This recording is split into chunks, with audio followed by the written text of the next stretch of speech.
Hey, everybody. Welcome aboard. Lieutenant Joe here for the Blue Heart Podcast. Now, in the course of my police career, every time I arrested somebody, we all do something in almost every case, right? At some point, we handcuff somebody. You slap the cuffs on them or whatever, they do it. And you handcuff them, and those are supposed to keep the person under control so that you can do what you have to do to move them about, to get them out of the scene, restrain them so they don't fight or do whatever they're doing. And we all know that we've had a basic set of handcuffs pretty much over the years. There are a couple of different brands but they're all basically the same. And we've all heard over the years, I think, of people getting out of those handcuffs, picking handcuffs to get out of them. We've seen some tragedies over the years of people taking care of their handcuffs inappropriately. One of the training programs that I actually did was a briefing training on handcuff maintenance, because you know what? How many times have you taken your handcuffs out and oiled them or maintained them or done anything to them? Now, maybe you do, and that's good, but most people do not. And when I was in the police academy, they gave me a set of cuffs, and I went in there and I was practicing handcuffing one of my classmates, and I handcuffed him, and then we could not get the cuffs off because the cuffs were out of service. They hadn't been used. They've never been oiled. And you start to see something so ubiquitous as a set of handcuffs as being just another tool. Well, people getting out of them would be dangerous to you and terrible. So that's why I brought our guest today, Mr. John Malone, and his company is Murphy Handcuff. It is a new kind of handcuff. Now, this is not a commercial we're doing here today. We're going to talk about handcuffs because I want you to think about your handcuffs.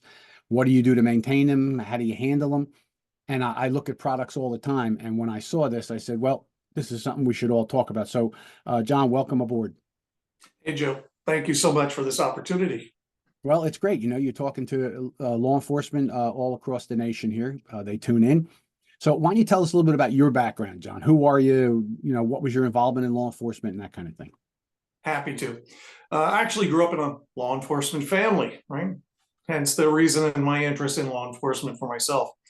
I came from a long line on my mother's side of cops, starting with my grandfather. Funny enough, his name was Murphy. Might give you an idea of where the name of the company came from. My grandfather, let me try that again. My grandfather, my mother's father, was Frank Murphy. He was an NYPD motorcycle cop back in the 20s, hence the name of the company, the Murphy Handcuff Company.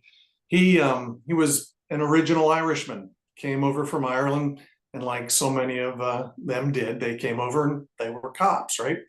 And he started with the NYPD, served for about 3 years, unfortunately, before his demise during a very unfortunate traffic incident where he lost his life.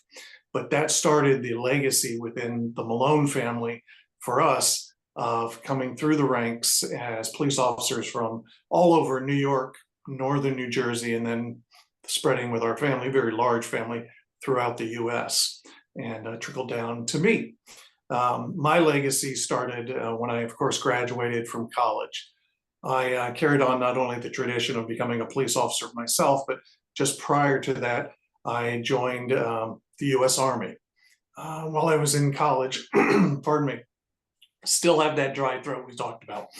When I was in college, I joined ROTC, went through 4 years of ROTC, was commissioned as an armor officer, served in the US Army for 4 years as an armor officer. When I got out, I did what every good armor officer does. I carried on the family legacy and became a police officer. Served for just over 7.5 years in our local community before getting out and then starting my entrepreneurial side of my interests in becoming a business owner. And that prompted the last 20 years or so of my life. That's outstanding. And I think that's great. I think I would be remiss if I didn't take a quick second to mention our sponsors here for the Blue Heart Podcast. Obviously, right up there is Blue 360 Media, the greatest publisher of everything law enforcement, including my books. Medical Essential Diagnostics. They are New Jersey centered right now. They have 5 offices where you can go get a health screening, soup to nuts, to make sure you're okay, live through your career, and then destroy the pension by collecting forever. You can reach medicaldiagnostics.com, medicalessentialdiagnostics.com. And then we have Riot Tint. Riot Tint, they make coverings for windows to keep your school safe, your buildings. But they make us bring us all together here today. So I want to remind everybody that and thank you. So, John, how did you come across the idea of creating a new kind of handcuff? And that's what I want people to hear and understand. This is a new Yeah. kind of handcuff. What's the background for that? Well, for my time on the job, although it was only 7.5 years, I had several failures using handcuffs in a variety of different arrest situations. Not only me, but the guys I worked with. We had several failures, whether they were being shimmed, opened, or being picked, or in a couple of instances where an individual broke the handcuffs to get out of them. The flaws were very obvious. Well, one particular incident, I almost lost my life. I had a gentleman that I had arrested. He had been able to get out of his handcuffs in the back of my car. I had a unit that did not have a cage. I had been called out on an assault call, made the arrest, had him in the back seat, handcuffed. My car at that time was an unmarked unit, had no cage. And this individual, during my pat down, I had missed something, a simple paper clip. You know, it's kind of an old cliche, but he was able to get that paper clip from his person, pick the lock on my peerless handcuffs. And before I got him back to City Hall for processing, he had his arm around my throat while I'm driving him back, and I almost crashed the car that I was driving into someone's house. Needless to say, that was a problem. Had a couple more incidences over the years, and this bothered me. This kicked this thing into my brain that we've been issued something that is paramount to our safety, yet it actually creates a safety issue. So I had been kicking this thing around for a while, thought about it, never really understood, because I'm not an engineer, right? Never really thought about while I was on the job about how I could fix this. Anyway, long story short, I get off the job, I go about my personal life, and then comes 2016. In 2016, there was an incident outside of Atlanta, Georgia. Two deputies were transporting these guys who were convicted felons for doctor's appointments. These two guys got out of their handcuffs and murdered the deputies. This infuriated me. It also inspired me because I thought, you know what? I've had this idea in the back of my head. Granted, I let it go for a while because I was out of uniform. But I said, you know what? I have this locking mechanism idea to take this 110-year-old lock, very simple lock, and improve upon it so this can't happen again. I want to be able to take this antiquated lock that is a very simple, one point of contact, one point of resistance lock, and truly make it something for our guys now to save their lives, to protect them, protect the individual too, who is, in custody, so they won't get hurt, protect those people in the public so that, God forbid, if they were to slip the cuffs and get out there, they don't injure somebody else. So in 2016, when this happened, those two deputies lost their lives. I sat down with a friend of mine who is a graduate engineer, and I said, hey, Bill, I had this idea, but I can't draw, right? I literally can't draw a straight line. I said, can you help me? And I met this gentleman at a bar restaurant. And I said, look, here's my idea. And I pulled out a napkin. Again, so cliche, right? But I pulled out a napkin from the restaurant we were in, and I drew this locking mechanism. I said, look, I want to make this literally a no-brainer. I want to be able to hand an officer a pair of handcuffs that I designed. He can hand me his, and there's no learning curve, right? They operate exactly the way the old ones did. You put the key in, you turn it one way, it unlocks the double lock. You turn it the other way, it slips the lock to open up the bar, and the guy's in or the guy's out, whichever way you're doing this. I said, I want to make it real simple. Well, 13 months of engineering produced the Murphy Cuff. And what we have here is actually, and I admit, these are my words, a brilliant design. And I'll back that up with I will back my words up. What we have here is taking a 110-year-old design. These are my actual geez. These are my original cuffs that I was issued as a police officer. They're peerless. Everybody knows them, right? They're the single actuating locking mechanism, right? You just stick your single flag key in there, actuates up and down, one motion, simple. Everybody in the world can pick them. We took that design and I made it in the Murphy cuff, a locking mechanism that, again, works exactly the same. But here inside, what you have is an actuating system that is on two different planes, but takes actually 4 independent actions to unlock this mechanism. That all occurs with a new key design that is fairly similar to the old. Everybody's familiar with the old key, single flag key, right? Everybody knows what that is. Well, here's mine. It looks fairly similar, except for it has 3 flags. And what's so vitally important to that is the new locking mechanism. What has to happen is all 3 of the locking bars within my Murphy cuff must be engaged simultaneously. And again, remember, these are on 2 distinct and different planes. And those 2 distinct different planes are supported by independent spring sources. So those 2 planes with those 3 locking bars have to be engaged individually, simultaneously, and depressed simultaneously. But wait, there's more. And there's even more. There's more. Thank you, Billy Mays. There's more. There's a secret sauce to this. And I'm not going to tell you what that secret sauce is.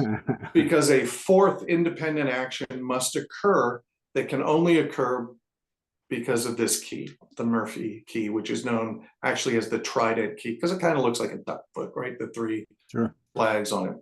Those 4 actions must occur simultaneously for this to unlock. Now, what's also magical about the Murphy handcuff is this. Unlike the old style, it's a little heftier, right? It's a little bigger, it's a little thicker. However, it weighs in the same. They're both 9 ounces. The magic in this is twofold. One, the Murphy handcuff will engage in a smaller engagement point. So someone with a smaller wrist diameter can be engaged without slipping out. Someone with a larger wrist diameter can be engaged without having to go to shackles. I'm sure, you know. And let me jump in here because you're right. I've arrested very disorderly smaller people, and I've had them pull their hands right out of the handcuff because it only has to go so far. And then, of course, we all have arrested bigger people, and you have to put 2 sets, sometimes 3 sets together, because because their wrists are so big or whatever. So I think for you, the officers sitting at home with the standard set of handcuffs that I used my whole career, you say to yourself, okay, I didn't realize that officers get killed because people get out of these cuffs. They get away. I mean, all kinds of things. That is why I thought this is important to bring this to your attention and let you know there is something better out there. So go ahead. I didn't mean to cut you off, John, but that's why I have you here. Yeah, not a problem at all. Yeah, I've engaged guys that their wrists are just mammoth, and I've had to use shackles on them. And what I would do is I'd wrap the chain inside the handcuff so that, it wouldn't give them a tool to choke me with, but their wrists were too large. So I designed these, again, for larger and smaller wrists. My wife has very small, delicate hands. She can't get out of these, which is the testament that I kind of used. She was the test case, so I used them. But I improved actually 14 areas of the old cuff to produce new, stronger, and safer areas within the Murphy cuff. So I improved the strength. The bow strength, which is, again, the piece that goes around the wrist, that is now made of a triple laminated product. It's all made out of aircraft aluminum instead of stainless steel. So if you know anything about metallurgy, they're lighter weight and they're stronger. So that's a triple laminate.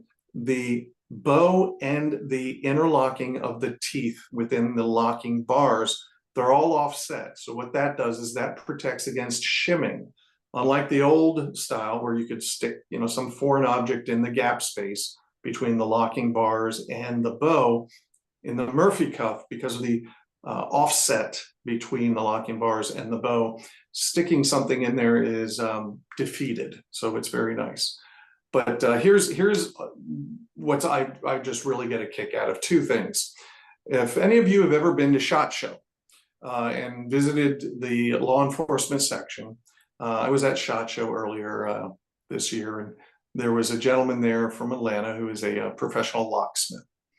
Well, of course, I wanted to brag a little bit, so I held up my old Peerless and I said, "Hey, can you pick these?" "Yeah, of course I can pick them. No problem." I said, "How about these? Can you pick these?" And I swung the Murphy cuff in front of him. "Yeah, I can pick those." Well, I stood there with him for 20 minutes. I think you already know the answer. He could not pick them. So I wish I could have videotaped him, but he wouldn't let me videotape him. But that was a proud moment. But I have one more. And there's even more. I have even more. These are made in America, by the way. They're made here in the US. And the engineering team that builds for a little company you may have heard of called Beretta. The engineering team, my guys, I have 10 of them that are dedicated here in the US that build these, who actually know everything about these cuffs, right? Because they build them. My lead engineer said, "Look, guys, you put these together, you tested them, they all passed with flying colors. I want you to sit down and each one of you try to pick them." Now, you know how they go together, right? You're very, you're intimately aware of what these things are made out of. All 10 of the engineers who built them could not pick them either. So very proud of what we've done here.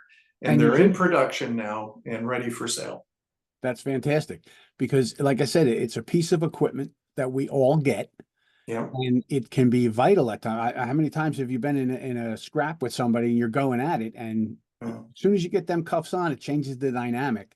Absolutely. So, the fight stops because they're secured. Now, I might be kicking, but the reality is getting them hands under control is the key, and the ability for people to pick and get out of our old cuffs, as we know, can be deadly. It's a vital safety, a piece of safety equipment, extremely vital piece of safety equipment. It absolutely is. And I think to think that we're using stuff from, 1912 or whatever, these original cuffs, why nobody else was doing innovation. You got thumb cuffs, you got all this nonsense. Yeah. But I can tell you, when I saw these, I said, okay, that's why we have to talk about them, because of all the things you're going to carry, those cuffs, they're secondary. That's why nobody clean them, nobody oils them. You don't think about them, you just use them. Well, so when I was talking to John, I got to tell you, I said, okay, this looks pretty good. This looks 1,000 times better than regular handcuffs. What do they cost me? $1,000 a pair. And I was shocked, as he's about to tell you. You can have these on your rig for, drum roll, please, $130. $130. That's it. Yeah. And you just brought up a good note too. Maintenance. I have to admit, I was pretty bad. I don't think I ever oiled my original. Nobody does. Yeah. Very few guys do, and girls. But that was something that we took into consideration when we designed the Murphy cuff, because it is 3 independent locking bars. So there are some, additional moving parts in between. It would be hard to show you on the video, but in between the 3 locking bars, we have spacers built in deliberately so that when the bow travels through, the bow being a solid 3-piece unit now, it's self-cleaning. So every time that bow sweeps through, it sweeps through and pushes through those spacers to self-clean. So yeah, that's vitally important. That helps. Yes, I would still maintain them as you would, because in and out of your pouch, you're going to get, fuzzies, you're going to get dirt from rolling around, you're going to get gunk from the weather, whatever. So yeah, making those self-cleaning, or, whatever that push through helps to do, that was very important too, to make sure that these things maintain, operational status. That's great. Well, it sounds like you thought of everything. You made a better product that law enforcement people use every single day. And like I said, I was shocked. I figured you were going to, oh, these are great. They save your life. It's only $130. Yeah. I mean, come on, we spend that on a weekend going out somewhere. $130 for a better product. And that's why I wanted to bring it to everybody's attention. So if you're interested in these, you should go and look it up. You can look it up at Murphy Handcuff, no S, murphyhandcuff.com. Go take a look. I'm not selling them. I'm bringing them out there and telling you to go take a look and do your due diligence. Yeah. If this happens to you or one of your brother or sister officers, somebody got out and hurt them, we'd feel pretty stupid that we didn't spend $130 to safeguard ourselves. Now these operate, again, just like you're used to, other than the Smith & Wesson. For the double lock, you have the pin on the end, punch the pin in, they'll unlock, or they will lock in the double lock. And then same thing, you counter, depending on which side you're on, counterclockwise or clockwise, to punch that double lock out to unlock the double lock. They work exactly the same. And I know guys are gonna have a question, well, I have the old cuffs, you have the new cuffs, we've got different keys, what do we do about that? Well, Joe, I believe we discussed that before, didn't we? We have 2 hybrid keys. These are going to be vital to all the officers, out there for every department, so that when you get into that transitional point, how are we going to handle this? Well, let me show you these. One very popular, this is what I carried most of the time, is a pen key. On the pen key, we've designed, I've got the new Murphy key on there, the trident key, right? But if you unscrew the cap on the other end, it has the old single flag key. Yeah. So that solves that transitional problem. You're working with other cops that have them or don't have them. You got it. Good. And then for those guys that may not like that, or they just want another one, which, I literally, when I was on, I carried, no exaggeration, probably about a dozen keys. I had a key tied into my boot strap. I had a key cut into the back of my belt, just in case I ever ended up in my own handcuffs. Of course. And I had them all over the place, but this is for your key ring. It's got a hole here for your key ring, but this one folds in half and it's got the old key underneath with the trident key there. So these are 2 of our hybrid keys. I like that. The trident key. Hand me the trident key. Yep, the trident. All that being said, John, I do appreciate you coming on and letting everybody know about this, because if it's happened before, it can happen again. And I would have been, in all honesty, had they been 500 a pair, I would have been loath to tell anybody about it, because it might be great, but who can afford that kind of, but $130 is ridiculous. So listen, I want to thank John and the Murphy Handcuff Company for coming on here to tell you about it. murphyhandcuff.com. Go, like I said, go find out on your own. I will also put the information in the announcement of the program. You can go find it there in case you forget, but these things are excellent. John, thanks for being on. I appreciate it. Joe, thank you so much. And maybe we'll have you back on with some stories of some things, how it saved people's lives. That would be a cool thing in the future. Be happy to. All right, my friend, you have a good day. And everybody out there, be careful, be a part of the solution, not a part of the problem. Like it, share it, subscribe to us, right? Keep us going. Tell your friends about it. The Blue Heart Podcast. We're here for you.